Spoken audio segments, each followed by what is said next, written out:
So, tanggalin muna natin ito. So, continuous kasi yung nakalagay. Sa akin, ang sineset up ko lagi, just in case na merong event lang, saka lang siya magre-record. Okay, so ganito.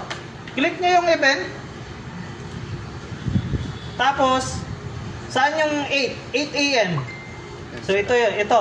So, wag ditong portion kasi 7 yan. Papasok siya sa 7. Dito siya sa 8. Okay? Ayan. Ilagpas mo ng konti. Tapos, to 5. Saan yung 5? 17. So, wag kang lalagpas doon kasi papasok na yan sa alas 6. So, ito, ganito itong portion na to, kiklik nyo lang, tapos idadrag nyo lang hanggang sa 17. Huwag kayong lalampas ditong portion hanggang, idadrag nyo pababa hanggang, di ba, Monday, Tuesday, Wednesday, Thursday, Friday, Saturday, Sunday. Itadrag nyo lang yun. Sir, kaya pabayaan mo na ng isang linggo? Na? Nung naka-on yan, as long as na hindi mo naka-on yung monitor, okay lang naman, wala problema. Okay, na siya. Kahit patayin mo to, as long as na naka-open yung DVR, still na nagre-record pa rin yan. Tapos ang i-record niya yung gumagalaw lang, sir. Magre-record lang siya kapag merong na-detect na motion. Hindi mabak sa... Hindi mabak sa data storage.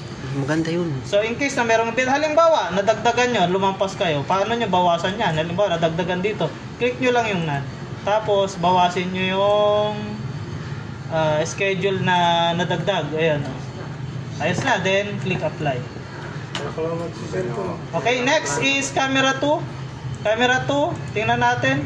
Naka-uncheck naman yan. Kahit may scheduling yan, hindi yan magre-record. Okay, camera 3. Camera 3. So ito, check natin yan, tapos tanggalin natin yung recording. Ayan, tapos iset up natin 8 to 5. For example, 8 to 5 lang ha. Pero kung gusto mo 24 hours, nagbo-monitor siya, i-highlight mo lahat. No. Lalo sa gabi, sir. Pag kunyari may... Halimbawa 8 to 5 lang yung setting. 8. Tapos hanggang 5. Click apply. So, camera 4. Camera 4, tingnan natin. So, naka-uncheck yan. Click apply. Sa tingin nyo, nagre-record ba yung CCTV system natin o hindi? Sa ganitong oras? Yes, Anong sir. oras na? Nagre-record na. Nagre-record. Kapag merong na-detect na motion. Pero kapag walang na-detect na motion, hindi siya magre-record. Okay? Ganito yan. Ibalik natin dito sa live view. Tapos right-click natin. So, may makikita ka dyan na recording icon. Yung kulay red, sir. Yung kulay red. Ito naman, merong audio yung...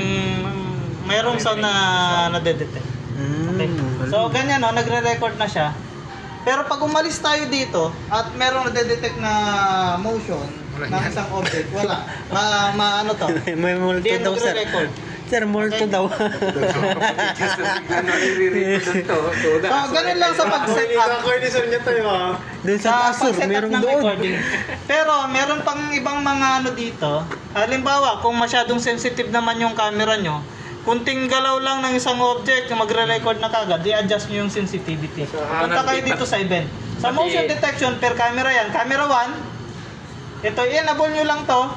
Okay, then, i-adjust nyo lang kung naka-full yan. Halimbawa, naka-full. Tingnan mo ito sa, hindi masyadong, tingnan mo dito sa full. Click apply natin, Ito yung may mga nadedetect na motion. Pati lapat. Pati galaw ya.